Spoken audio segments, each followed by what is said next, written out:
Alaska is an unspoiled land of natural beauty. Its 663,000 square miles are nourished with over 3 million lakes and 10,000 rivers, making this region unique in all the world.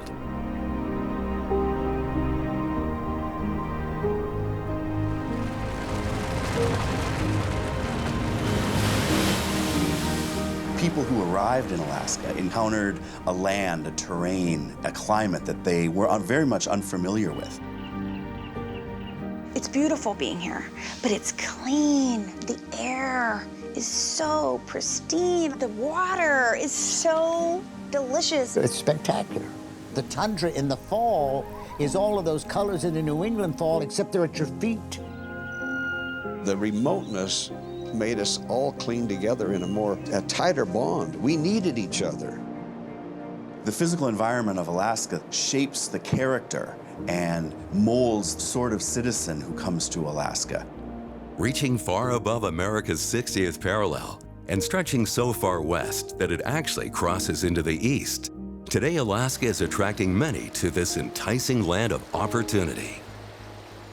The name Alaska comes from an Aleut word, is often loosely translated as the Great Land. And so the term really suggests something of the majesty of Alaska. Initially, few ventured this far north, but when the cry of gold was heard at Nome in 1898, the migration started and miners flocked to Alaska. Nome was called the City of the Golden Beaches because there was literally nuggets of gold right there on the beach just waiting to be picked up. There were 26 ships anchored waiting for the shore ice to go out so that they could unload the miners and all of the people. So the population swelled from about 30 the summer before, the word got out, and then the population went up to about 28,000. So guys, they heard about the Nome gold strike. They came up and just pitched a tent where they could. And so this whole beach was lined with tents. Sensing a golden opportunity, Edward G. Cannon, a 75-year-old medical doctor and convert to the Church of Jesus Christ of Latter-day Saints, joined the trek and made his way to Nome. For someone like Edward Cannon to come in, he's a physician, he's a missionary, he's a miner, he has all of these skills, and he would have been welcomed for all of the things that he could bring to that community. Dr. Cannon's search for gold was multifaceted, not only sifting the sand, but sifting hearts as well.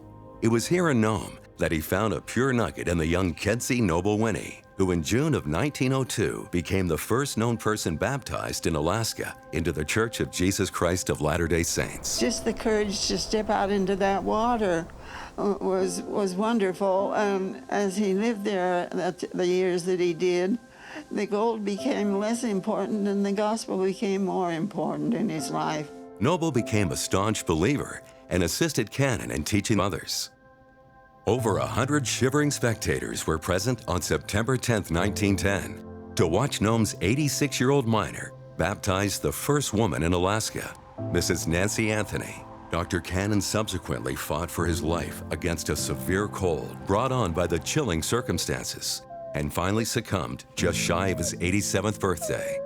The newspaper greatly lamented the passing of such a pure Christian person like the doctor. It was 18 years later in 1928 when Northwestern State's mission president, William R. Sloan, received approval to send a few strong, experienced men as short-term missionaries into Alaska to lay the groundwork for sustained missionary work there. As a result, Heber J. Meeks, James Judd, and Alvin Engelstead were called to leave their farms, families, and professions in southern Utah for the summer. In Seattle, the three were joined by another missionary, the 20-year-old Lowell Plowman, and together, they boarded the Admiral Rogers for Alaska, arriving in Juneau on June 5, 1928. The following morning, atop Mount Moriah, they dedicated the land of Alaska for the preaching of the gospel. We do bless this land, set it apart and dedicate it to become a land of Zion, that Israel may be gathered, that churches and even temples may be erected to thy holy name. Alaska's Governor Parks was pleased to welcome them. The legendary Mormon ability to make the desert blossom intrigued him, and he hoped they could do that within Alaska's challenging climate. He was accepted by people there who were interested in doing colonizing in Alaska, but that wasn't why my grandfather and these men were there. They were there to plant seeds of the gospel. The four missionaries visited each major Alaskan city, distributing scores of copies of the Book of Mormon and placing introductory articles on the Church of Jesus Christ of Latter-day Saints in each of the newspapers. They filled numerous speaking engagements before local chambers of commerce. But although the people were warm and friendly, few attended actual church services put on by these missionaries. Still, a thaw was underway in the minds of men. It would just be a matter of time before the seeds would take root. The first sprout to pierce the soil came shortly after arriving in Fairbanks on July 4th, 1928. An LDS family, the Watkins, asked the missionaries to baptize their young son. Of course, they agreed, and the ice was broken for the first known baptism in Alaska in nearly 20 years. And they met a lot of good people, and he always told about how good everybody was to them and what good people they were and how they promised to read the Book of Mormon when they give them to them. The group then returned to Alaska's southeast, spending additional time in Juneau and surrounding villages. On August 11th, they finally made their way to Ketchikan. Ketchikan is, I think, the best town in Alaska. We called upon the Mayor Hennigan and had a very interesting talk regarding our work in the city. He stated that we had the same rights as any other religious organization. Certainly, the Mormons are part of that wave of religious folks who have just come to Ketchikan kind of one after the other, and they've been welcomed, they've been brought to the community. No one has said, oh, you can't be here because you're X, Y, or Z. Ketchikan is a very live and let live area. If someone wants to come here and make the community better, we're all for it. They were also impressed by Ketchikan's Alaskan natives. There was a fairly large native community, and because of that, Ketchikan developed into an area now that has more totem poles than just about any other community anywhere in the world. In all, this missionary foursome placed nearly 1,000 copies of the Book of Mormon that summer before returning to Utah. Elder Plowman remained behind and continued to proselyte with several new companions, but the harvest was meager, and the missionaries were eventually recalled from Alaska.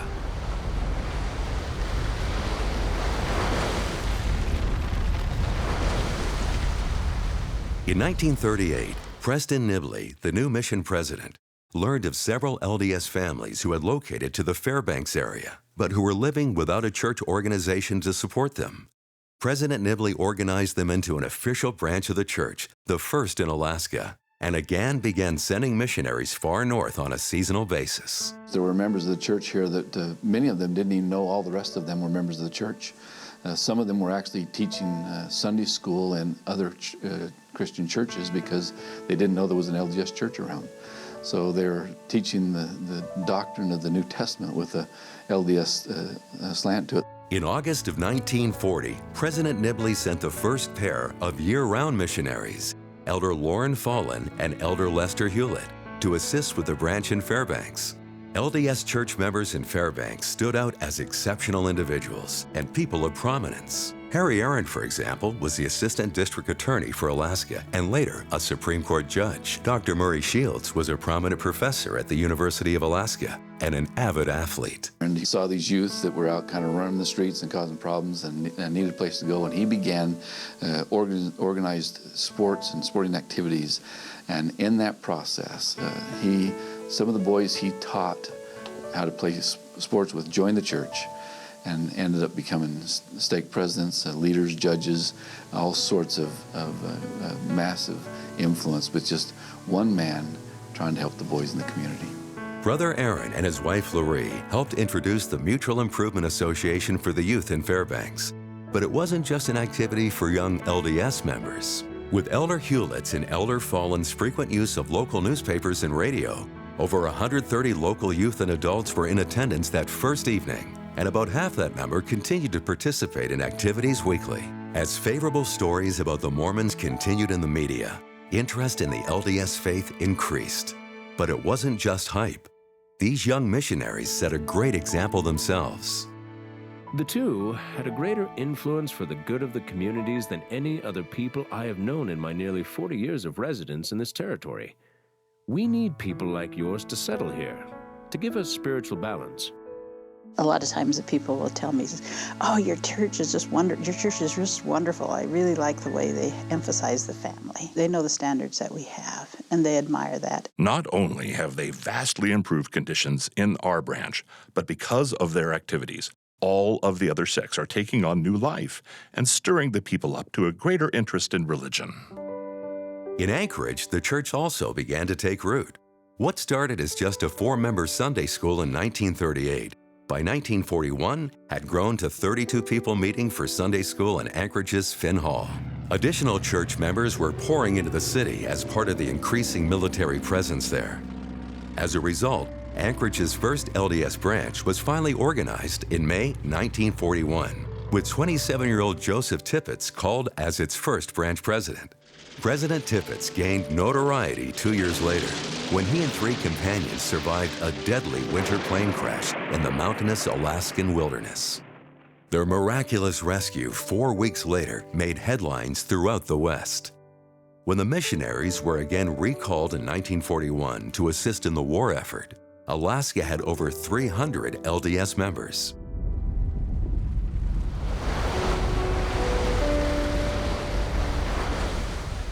By 1950, the church had grown to 450 members, with additional small branch congregations in Juneau and Palmer. A decade later, their numbers climbed to nearly 3,000, with an additional branch in Ketchikan. On August 13, 1961, the first stake in Alaska was formed, consisting of 3 wards in Anchorage, 1 ward in Palmer, and 2 400 miles north in Fairbanks. In order to have adequate numbers, they had to include Fairbanks in the stake. So Fairbanks became part of the Anchorage, Alaska stake, and there was a counselor in the stake presidency in Fairbanks, but would participate in stake presidency meetings by phone or travel. The Anchorage stake continued to grow, and by 1964, it was apparent that a new chapel was needed. 2 weeks before the scheduled groundbreaking for the second Anchorage chapel, there was a major shakeup. When I got out from the curb into the road, there was just a banging, and the road looked like it was water. You could see wave come, wave come, wave come. And the car was just bouncing, and it was frightening. This one didn't stop. That's the thing that was unique about this. It just started to go a little like normal, then all of a sudden it got more intense, and it kept going and going. You couldn't see a chimney fireplace that had not come off. And when that settled down and so many repairs had to be made to homes to get back into them, it was a marvel to see what the saints did. And it was a big thing, and it was really, really well received, thoughtfully received. With everything shaken except their faith, the LDS Chapel groundbreaking was the first major construction project begun in the state of Alaska after the historic 9.2 magnitude earthquake. A similarly tragic event washed through Fairbanks just 3 years later. I was the business manager at the University of Alaska, and I got a call from the city of Fairbanks saying, "It's possible there may be flooding in the city. Do you have places on the campus where refugees could come?" And I said very proudly, "Yes, we have 1,800 summer beds that are vacant. Bring them on." Well, within the next 48 hours, we had 7,000 people on the campus. We helped out in a lot of different areas there at the university. Not only the saints, but just everybody pitched in. That's one thing about Alaska. You hang together. And in this case, they pitched in round the clock, helping one another. After the flood was mopped up, things slowly got back to normal and the growth returned. In 1978, the Anchorage, Alaska stake divided into 2 stakes, and the following year, the Fairbanks stake was created in 1979. Since that time, Fairbanks area has continued to grow. We've had a number of buildings constructed. Building construction contributed greatly to the growth of the LDS Church in Alaska. In 1978, the amiable but insistent Douglas T. Snar took the reins as mission president. He was a talker, but more than that, he was a doer. I get a phone call from President Tanner. He said, "President Snar, I'm from the north. I know how cold it is."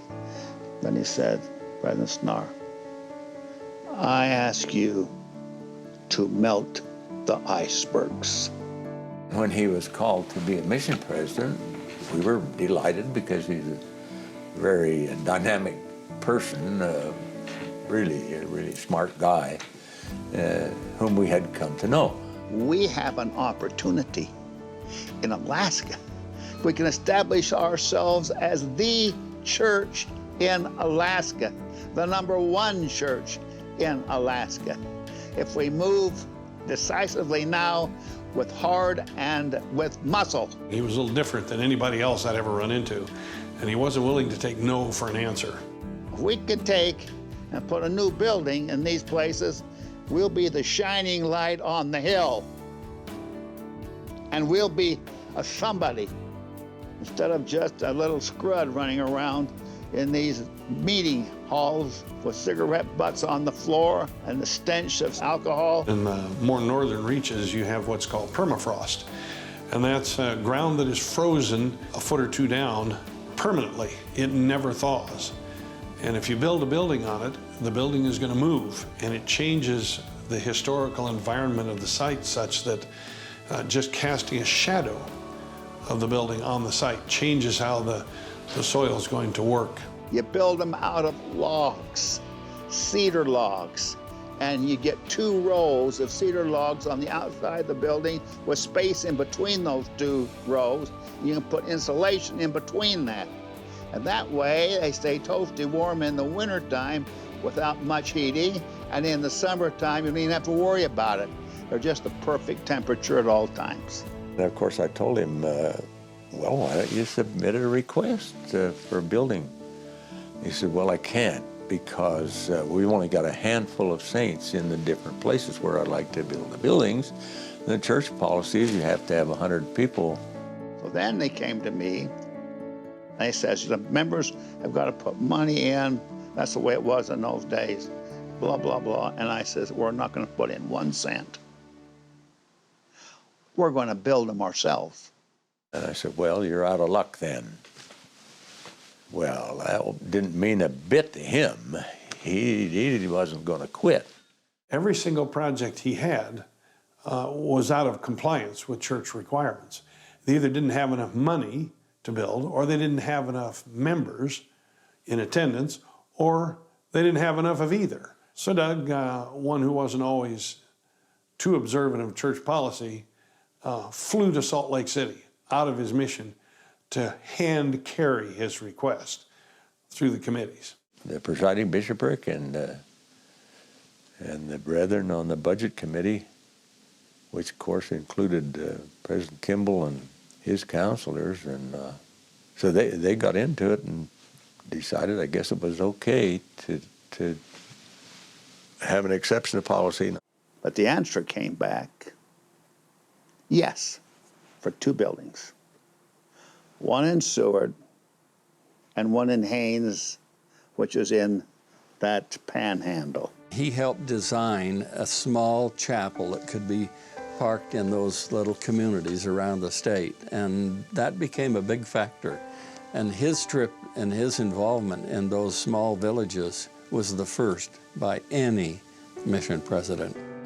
We kind of settled on what you see here, the panabode buildings, because the members could build it with no building skills. My husband Don and I helped build the Willow Chapel, and all these little pieces, only they were big pieces, were marked like Lincoln logs, and you just kind of fit them in according to the numbers that were on them and just kind of pounded them in. I think it was due to his great personality and aggressive desire to benefit the saints that he was successful.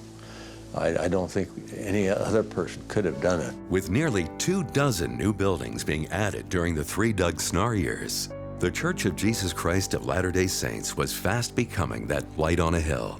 Many others contributed in additional ways, including Alaska Airlines pilot E.T. Pettyjohn, who was able to uniquely minister in the more remote bush areas of Alaska. He had a small airplane that could land on an airstrip because it had wheels on it, or it could land on a lake or a stream. And it was that let him get out into the bush where he was able to establish branches and get the church started in those outlying areas. Having accomplished so much, the members now believe more than ever that their desires for a temple could also be realized. The question was asked of President Hinckley, when will we have the opportunity to have a temple? He said, well, you'll have a temple when you have enough saints here to have a temple. He says, double your membership and we'll talk about it. When I was in Barrow, a member of the church from Salt Lake called me and asked a bunch of interview questions. And one of them was, how far are you from the temple you're assigned to? And I said, one way or round trip? And they said, round trip. I said, 4,600 miles. And they said, no one in the world is that far from a temple. And I said, get out your map. We were part of the Cardston Temple District, but hardly anyone ever went to Cardston. That was 2,500 miles by road that wasn't paved a good part of the way. So Alaskans tended to go to Hawaii in the winter to the temple, or to visit when they were going out to see family, pass through Seattle. During the summer of 1997, an Anchorage LDS architect received a phone call from the church temple department. They rolled out a set of plans. It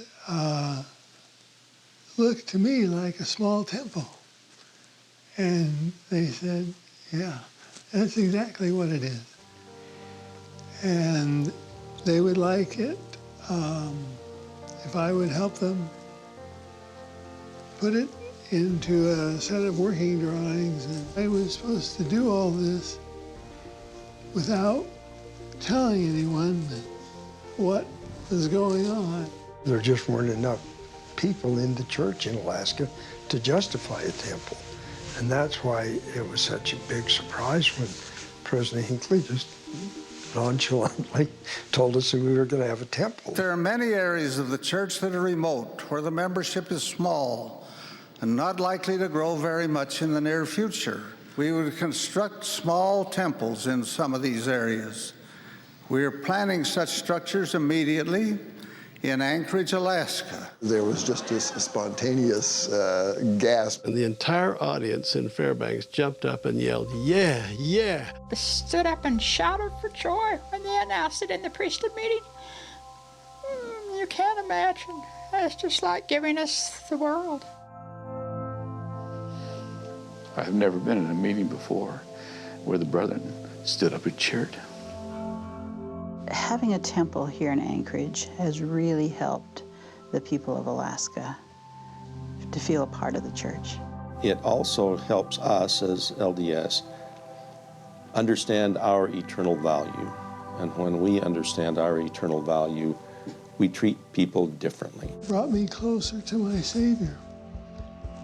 And he definitely was part of doing this work, and I love him. With a temple in Alaska, most members now felt complete. In the temple, such a place of peace and love, that you are able to communicate with Father in heaven even more intensely than what we find we're able to do at home or at church. Although members of the Church of Jesus Christ of Latter-day Saints today live throughout the state, many remain physically isolated. Our stake boundaries are somewhere in the range of 250,000 square miles.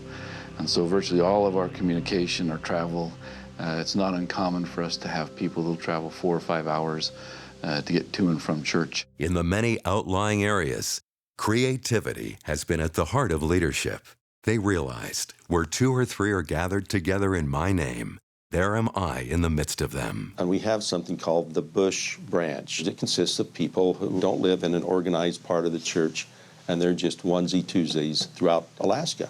Although they never see each other, we never meet collectively as a group, we organize them into a branch. We tried to build a two-way audio system that would connect the district center so that we could have somebody in, say, Whitehorse give the opening prayer, and someone in Sitka give a talk, and someone in somewhere else do something else.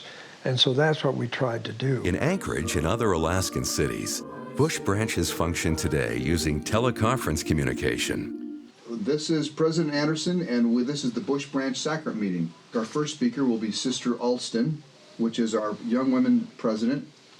Then we have our youth speakers. Thank you, President Anderson. I'm Angie Alston. I live in Breivik Mission with my husband and our 2 children.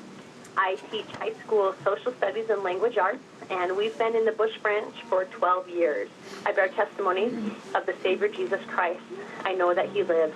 I know that he died for us, and I know that it's the atonement that makes it possible for us to live with our Father in heaven again.